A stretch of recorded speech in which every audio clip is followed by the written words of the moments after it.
বহু হার্টের রোগী আছেন, বহু অসুস্থ মানুষ আছেন, বহু ছোট শিশু আছে যাদের কষ্টের কারণ হয়। বিধায় আমরা কখনো আমাদের শব্দ দিয়ে কাউকে কষ্ট হতে দিব না। আল্লাহ আমাদের সবাইকে তৌফিক দান করুন। মাশাআল্লাহ। তার সাথে মুখ মেলাতে আপনার কষ্ট হবে না, তার সাথে বসতে আপনার অসুবিধা হবে না। ভিন্ন মতের আলেম করতে গিয়ে কেউ কাউকে ধোঁকা দিও না, প্রতারণা করো না। ওয়ালা তাবাগাদু, তোমরা একে অন্যের সাথে শত্রুতা বিদ্বেষ পোষণ করবে না।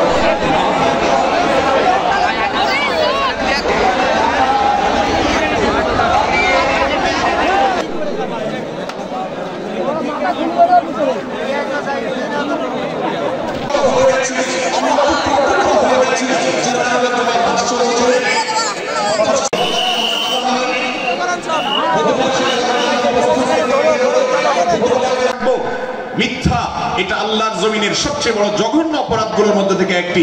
একজন মুসলমান এক মতের অনুসারী আরেক মতের অনুসারীকে ভাই বলতে অসুবিধা হবে না। আমরা সোশ্যাল মিডিয়াতে নিজেদের মধ্যে কামড়াকামড়ি করবো না।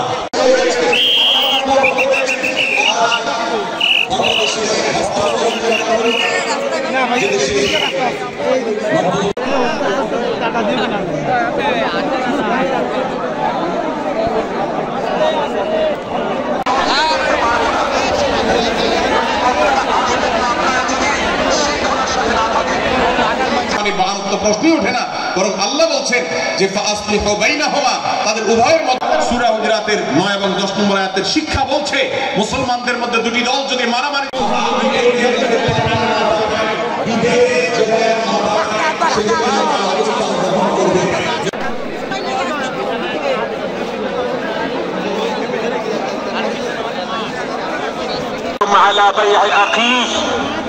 এবং তোমাদের কেউ যেন আরেকজনের কেনা বেচার উপরে ভিন্ন মতের মুসলমানের সাথে শত্রুতা পোষণ করা যাবে না।